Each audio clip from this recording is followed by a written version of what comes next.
Hello everybody and welcome back to another episode of Let's Play Shadowrun Dragonfall Director's Cut. In the previous episode we made our escape from the Humanist compound, saving our smuggler allies along the way to earn a little extra karma. And from there we returned to the Kreuz Bazaar, made our rounds, and I should let you guys know that after yesterday's recording, my game kinda glitched out before I could save, and I kinda had to redo the coming back to the Kreuz Bazaar and making my rounds. As such, I actually picked a more favorable answer with Kami, basically the chill, just saying it can be difficult for a kid or someone your age, which made her less hostile in her response.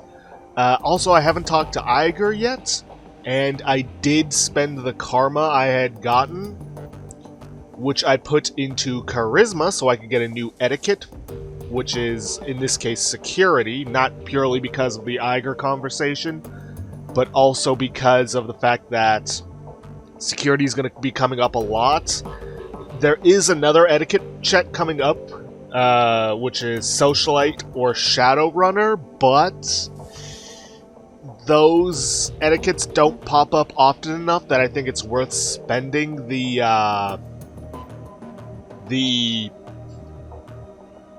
karma on it. I also spent it on ranged combat so I could get those extra... get some new weaponry with the money I've got, though, given what I'm seeing, I may want to hold off on that. I'm not sure. Oh, and also I still collected the payment for the job. Now, let's talk to Eiger again. Let's see, concerns. We've already seen all this. What history? Let's see, hear about your time in the KSK. What you think I wouldn't understand. Doesn't have to be a war story. Let's see, how you get your street name. Let's see. Let's change this up and go. Served him right. Eiger regards you with a critical eye. You might actually mean that, but then you may just be trying to get on my good sign. Let's see. Anybody who'd use a line that bad deserves to get smacked around a little. She nods. For once, we're in complete agreement. But there was more to it than that. As soon as that idiot made his little joke, it was a foregone conclusion that I was getting saddled with the nickname Eiger. My only choice in the matter was whether it happened under his terms or under mine. If I hadn't broken that twit's ribs, the name Eiger would have meant a difficult sexual conquest to a whole barracks full of recruits. That's what I would have been to them from that point on. My own accomplishments be damned. Thanks to what I did, my new name meant the troll who doesn't take shit from anyone instead. It's a name I'm proud to go by, and I've hung on to it ever since. Eiger pauses for a moment, then looks you in the eyes. Word of advice, Talia. If anyone ever puts you in the position that he put me in, if he demeans you in front of your unit, whatever his intent, the appropriate response is to put that person down. Hard. On the field, nothing will kill you faster than losing the respect of your team. By that logic, I should have broken your ribs after Monica died. In your place, I would have. She looks you up and down, appraising you. Not that you'd have succeeded if you tried, but in terms of saving face, it would have done wonders. In all seriousness, Talia, I'm sorry that I put you in that position. I shouldn't have, and I acknowledge that. Anything else? Tell me about your team. Let's see. That sounds more like a police action than a military operation. Wouldn't the GSG usually handle that kind of thing? Typically, yes, but in recent years the Russian mob has become more and more heavily militarized. The brass decided that they posed enough danger to the region to qualify as a terrorist threat, and that brought them under our purview. Let's see who was in command, Metzger, what happened. Let's see, a story I won't be telling. Let's see, alright, that's it. And now we'll talk to Gloria and get on to all new content. For the first time since you met her, Gloria's expression seems to brighten. It's subtle, but it's there. You're sure of it. Talia, pleasure as always. Need anything from me? How are you doing, Glory? Golden as always, Talia. No problems here. If I didn't know any better, I'd think you were warming up to me. She studies your face for a moment before responding. I suppose that you might say that. I don't talk to many people, Talia. It just doesn't seem to be worth the effort. I don't really feel much anymore. Not since she caresses the chrome of her forearm with a hand made of articulated steel. This. If that's true, why are you still talking to me? I suppose because you've shown an interest, and because you haven't let me push you away. She locks eyes with you. Her expression is blank. I don't want to mislead you, Talia. I still don't feel anything. Not warmth or friendship or even trust. But I can appreciate the effort you're making. It's something new and it's worthy of exploring. Any thoughts on the last run? I have no strong feelings about the run one way or the other. Humanus is, of course, a horrible organization, but then so is every other target we run against. To say that they deserved it would be redundant. That said, I'll admit I do enjoy a certain sense of satisfaction thinking about Stahl's head breaking apart. So there's that. So... are you ready to tell me about that chrome you're sporting? I'm getting there, Talia, but you'll have to give me some time. The answers will come when they do. You said that things went bad when you turned 14. I'd like to keep talking about that. No, I'd rather not. Why not? Because I don't see a reason to. The memories are unpleasant, and dredging them up won't serve any real purpose. You're wrong about that. Last time we talked, it had an impact on you. That's reason enough to continue.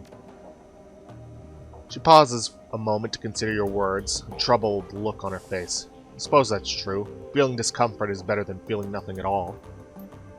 Alright, here's the deal, Talia. I'm going to talk, you listen. When I'm done. No complaints and no arguments. And we'll see what happens. Deal? Deal.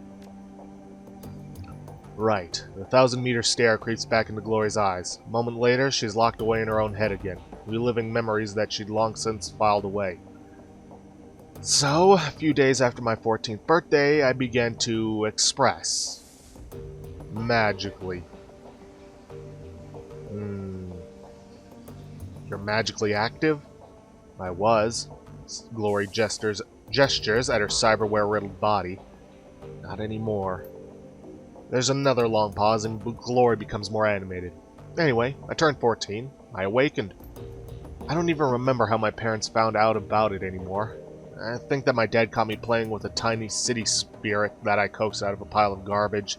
Something like that. With everything that happened afterwards, those days are kind of a blur. What I do remember is my father's response to the revelation that his little girl was a witch, a hexa. He beat the living shit out of me with his fists, and then his belt, and then a claw hammer that he grabbed out of his toolbox. Yikes.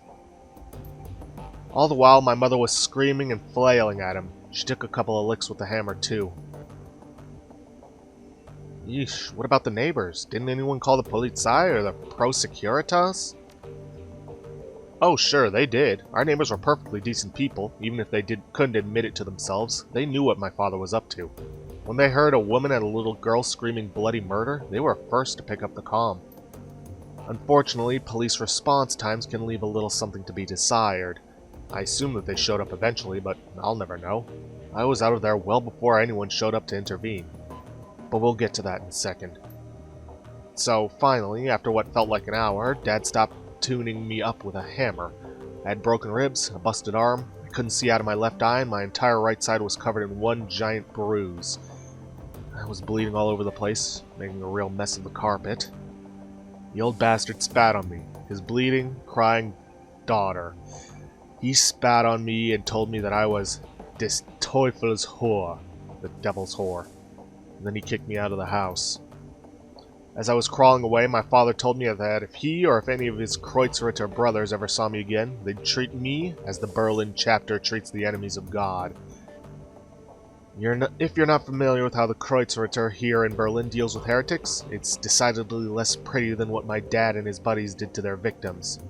I got the hint, and the next morning I hitched a ride out of Stuttgart.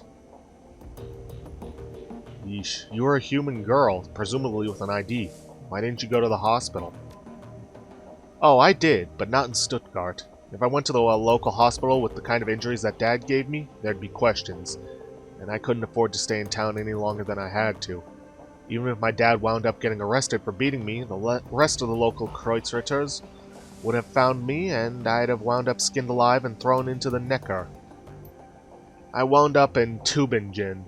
I figured it'd be a safe enough place to find medical attention and maybe to call home. It's not far from Stuttgart, but it has a huge student community that I figured I could blend into.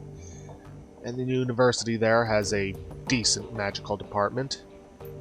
My ride dropped me off at the university hospital, and they patched me up pretty good. He had some questions for me about how I'd gotten so beaten up, but I lied and told them that I'd been mugged, which played nicely into my complete lack of cash, credit, and identification. Gloria pauses for a moment, looks down at the floor, and then fixes her eyes on you. She visibly tenses. We're gonna fast forward through the next few years. I was a kid on the street, and got by as best I could, doing whatever I had to do. The rest we can leave up to your imagination. Good? You did what you had to do. I'm no stranger to that myself. I don't think anyone working in the shadows is. She nods. I figured you'd understand. So, anyway, I lived on the street for a few years. Got used to being hungry all the time. Got used to being rained on. Got by. I was painfully aware that I had magical talents, but without any kind of training or guidance, I didn't really know how to use or develop them. Truth be told, they scared me, so I more or less ignored them. So it just sort of went like that, until a few days after my 17th birthday. Then I met Marta, and everything changed. Marta was a sweet girl. First, I took her for a street kid like me. Her clothes were a little ratty, and she seemed comfortable being near me, but she also looked well-fed and happy. Those were two things that I hadn't been in years. We started hanging out. Before I knew what was happening, I was in love. There was a genuine attraction between Marta and me, I think. But I also think that a lot of my affection for her came from the fact that she was the first person in years to give a damn about me. She cared, and I loved her for that. Glory pauses. She looks flustered, her composure cracked. Keep going, Glory. She stares at you for a beat, then nods. A few ragged breaths later, she continues. Marta told me about a place where she'd been hanging out. She invited me to join her there.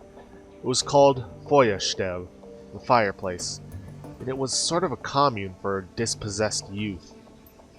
Turns out that a lot of the street kids I'd known over the years had moved there. The way that they'd disappeared, I'd assumed they'd been kidnapped or killed or had gone back to their parents, but there they were. I remember being kind of angry about it, like, how did everybody get the memo about this but me? Marta calmed me down. She was good at helping me work through my feelings, and I wound up following her to Feuerstelle. To a street kid, it was basically paradise. The owner, a guy named Harrow, had set up this little farm just over Tübingen in the Schumbuch forest. The Schumbuch is officially a nature park, but not many people go there nowadays. Too much fear of paranormal animals, I guess. Anyway, park or not, it was plenty big enough for us to hide in. It was also safe and pretty, and the farm was well stocked with food. Most importantly, Feuerstelle gave us a sense of community and stability that we'd never had on the street, and we loved Harrow for that. He became like a surrogate father for us. To us. Glory pauses again, and you recognize the distinctive flush in her cheeks. She seems to have come out of her reverie once again. That's enough for now. I need to process all of this, and I don't want to continue forward until I've had the chance to do that. I know that this all happened years ago, but I guess it's still pretty raw to me, so I'm going to ask you to give me some space for a while. She turns away, and the frost begins to creep back into her voice. We can pick it back up later. It's fine with me. And lastly, the mission computer. Let's see. Unread messages. Job. Hijacked shipments. Metbach Gunari. Ah! This is the mission I was talking about last time, but it seems we actually have to get an email about it first. If you value new hardware coming into the Kreuzbazar, we need to talk. One of my weapons shipments was hijacked by a local gang. I can promise 500 million, and if you can recover the shipment, I'll have some new gear on the shelf. Come see me for the details. Right. Vid. Payback is sweet. The screen flickers to life and Maxim's face appears. He's wearing a broad grin and you can hear the sounds of celebration in the background. Hey there, muscle. Not sure if Tuck gave me the right address, but I figure it was worth a shot. I don't know if you heard, but our favorite pulley club got hit from all sides by the F-State today. It was glorious. Anyway, just thought you'd want to share in the good news, and thanks to your help, or for your help back there. I don't think we'd have made it out of there without you. He raises a hand in salute. Take care, Talia. The message ends and the image fades. You find yourself back in the inbox. Dang, Samuel wasn't kidding about working fast.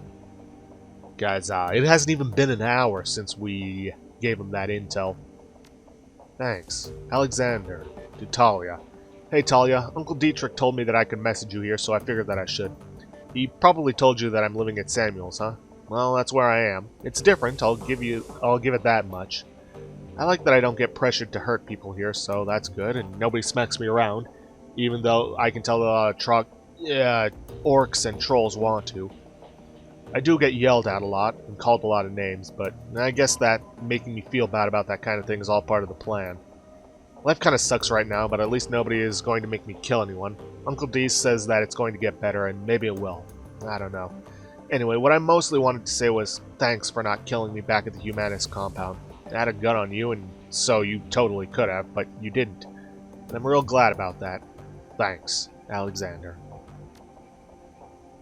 Okay, jobs directory, pending and active. Pending. MKVI prototype extraction. Amsel's face winks onto the screen. Talia, here you will find the complete transcript of my conversation with Herr Schmidt, potential client. As you will see, the details of the job are a bit more vague than I would like, but the payout is quite substantial. After reading the transcript, you may choose what you're doing. Da-da-da-da.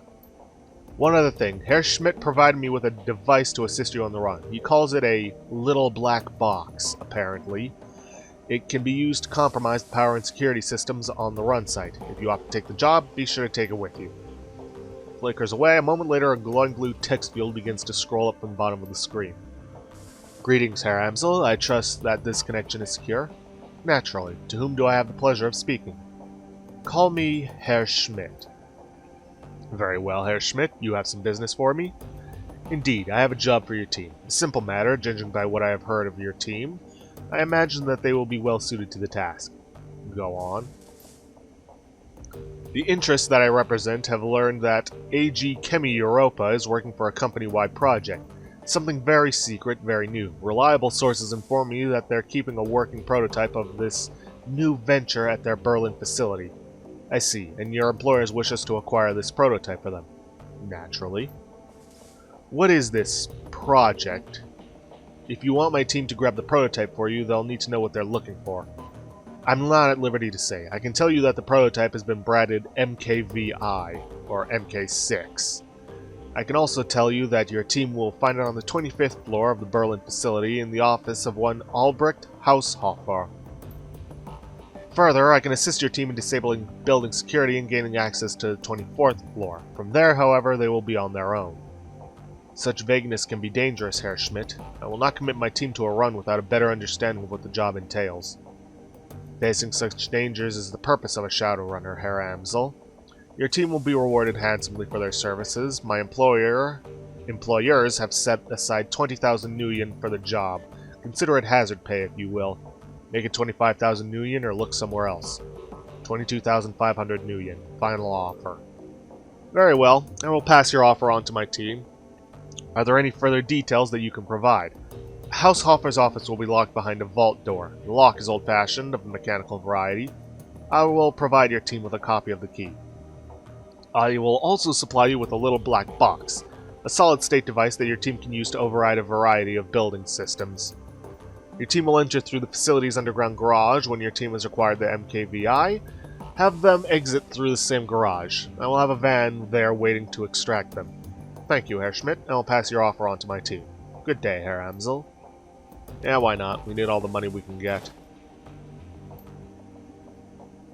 Okay, back to route.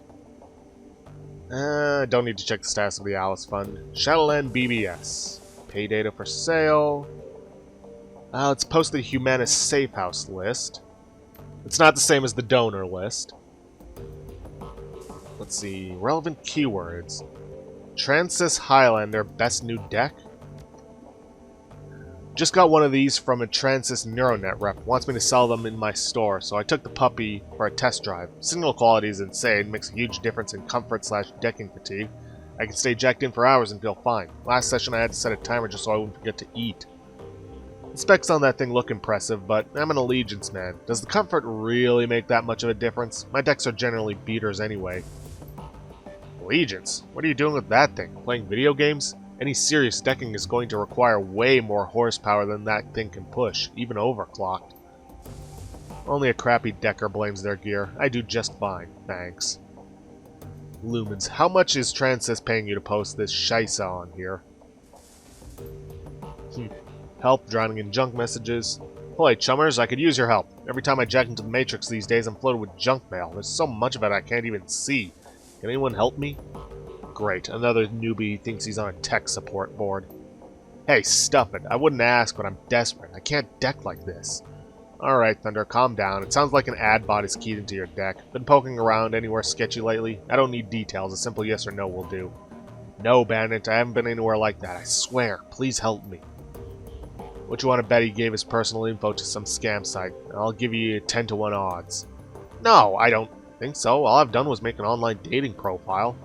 Let me guess. Meet and mate? How did you guess? That's not a real dating site, Thunder. It's a place where desperate people go to get infected with malware. But what do I do? How do I make it stop? I don't know. Buy a new deck. Best of luck. And that's about it. Now, we need to talk to Amsel.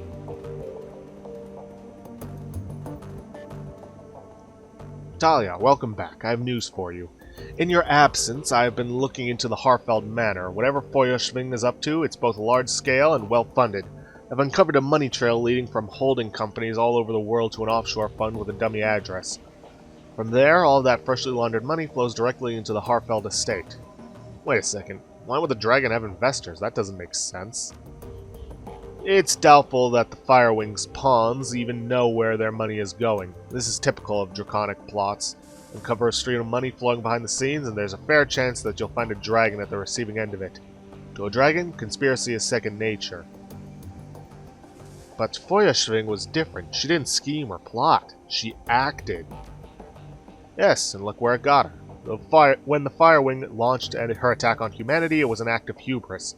She lashed out because she didn't consider our species to be a threat. It would be equally hubristic for us to assume that she will make the same mistake twice. I will continue digging into this while you and the team tackle your next run. With luck, I will have more information to share upon your return. Sounds good, Paul. One last thing, Talia. Malik was able to restore the readable surface of one of Green Winter's DVDs. If you'd like to take a look, you will find it sitting beside the player. Check it out. Very good. Elite is still working on the other DVDs from the bundle. Many of them are extensively damaged, and getting anything off of them is proving to be quite a chore. She told me that she'd be in touch if and when she makes any headway. Thanks, Paul. Alright, looks like we're not heading out of the safe house just yet. The media tray of the DVD player slides out. Load the second DVD. Let's see. Play track 1. See, timestamp 2054-1111. Alright, as I said in my last recording, I've been having some trouble finding hard facts on the Feuerschwing, so I thought I'd open things up a bit.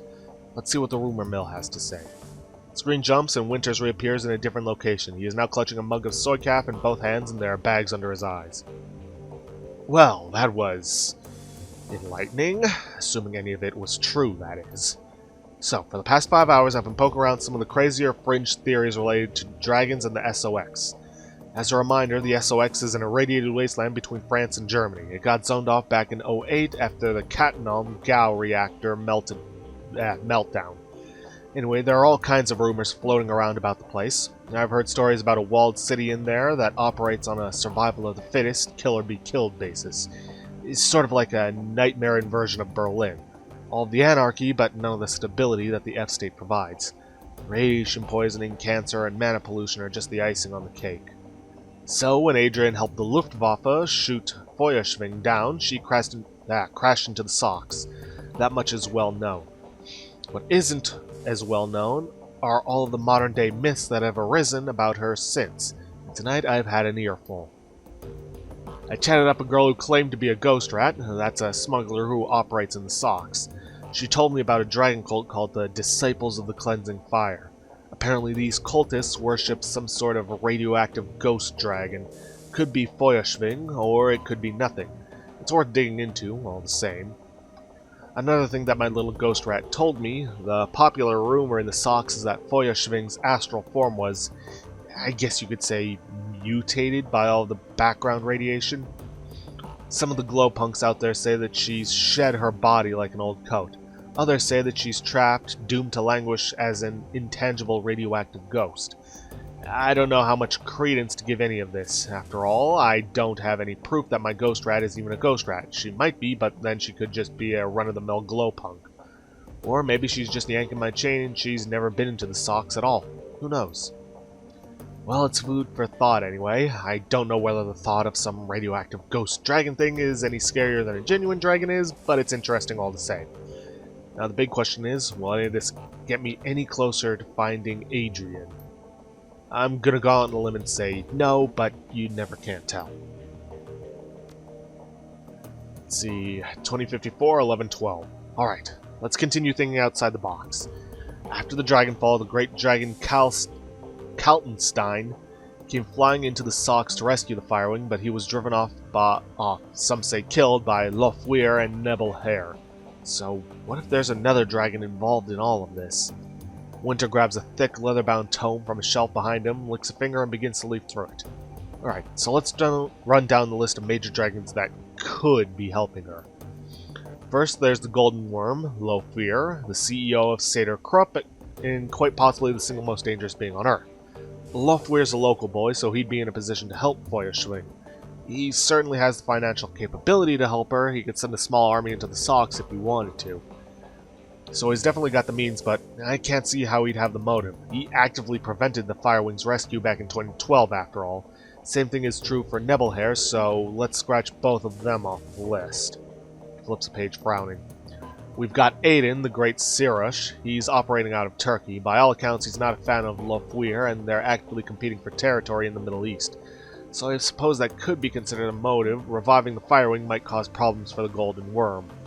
But would he risk a war with Seder Krupp by straying into Lofweir's territory? Again, I don't think it's likely. Turns another page. There's Seladir out in the Wales. He's pretty heavily invested in the Transys neuronet, so he's got the money, but he's too busy dealing with the BTL killer scandal that Transys is going through out in London to get his claws dirty in the Socks. Flip. Dunkel Kazan out in UCAS. He pauses, shakes his head, then slams his tome shut. No. This is a waste of time. The more I think about it, the more convinced I am. Firewing is acting alone. Dragons don't cooperate unless they absolutely have to. After all, why bother making nice with your equals when you've got an entire planet full of pawns at your disposal? They don't need to work together, they have us to exploit. While this track does not load, it's clearly corrupted, the screen fills with meaningless streams of text. Ew. Track 4. This file is partially garbled. You can recognize a few words here and there, but they're interspersed amidst a solid block of corrupted text. Valclaire, still my big bruh, still searching for, Firewing, swear to... See, I will find you, it's the last, old, it is this, swear to... See, new research, turning up, don't know who. Corrupted, some meaningless ASCII characters. Track 6. Screen goes black and the same digital chime that you heard on the Dragonfall DVD plays again. A crackle of static fills the air, followed by the same now familiar electronic whine. A few minutes later, the display goes live. Valclaire looks haggard, his eyes are heavily bagged and bloodshot, and his hair is mussed. He holds a cigarette in his unsteady hand. Hermie, it's me. I can't sleep. Doesn't look that bad. I don't know where you are. Out having fun, no doubt. Maybe flirting with one of those unattainable beauties that you're always chasing. He tries on a smile, but it quickly disappears. He takes a drag on his cigarette. That's good. I want you to live a pleasant, normal life. After all, one of us should. Valclaire rubs his eyes. I can still smell the smoke, Hermie. It's almost a year later, I can still taste the stench of burning corpses. Yeah, I'm sure that cigarette is doing wonders to help you in that regard. When I sleep, I can hear the sirens and the screams. There is no sound in this world as horrible as a burn victim's screams. Doctors would call this PTSD, I'm sure. They'd have me in therapy, maybe dose me up on SSRIs, like they do to our veteran soldiers. He chuckles, then takes another drag. Quite a story for the tabloids. The great dragon slayer, Adrian Vauclair, mentally incapable of wrestling with his own demons. I mean, that's nothing to be ashamed of, man. We all have our problems. He shakes his head. No. No therapy for me, and certainly no medication. I have a reputation to live up to, however poorly deserved it is, and however little I want it. He pauses, stubs out his cigarette. The dragon is still alive, Hermie. Of that I am certain. One day I will find her, and then, perhaps I'll be able to sleep through the night. The display goes black, and the background whine fades away. A moment later, you find yourself deposited back at the menu screen. Eject the DVD. Step away. Well, we've learned a lot about our team, gained another job to take care of in the future, and learned a little bit more about what was going on with Green Winters and, to a lesser degree, Adrian Vauclair. But unfortunately with that, we are out of time for this episode. If you guys like what you see, please leave a like, subscribe for future content. Don't forget to hit that bell icon to get notifications from when I upload, or to hit the straw poll link to vote for our next Let's Play. And I promise, next episode we are going to have some more action. But if you could, also please leave a comment down below this video, and I'll see you guys in the next episode. Thanks for watching.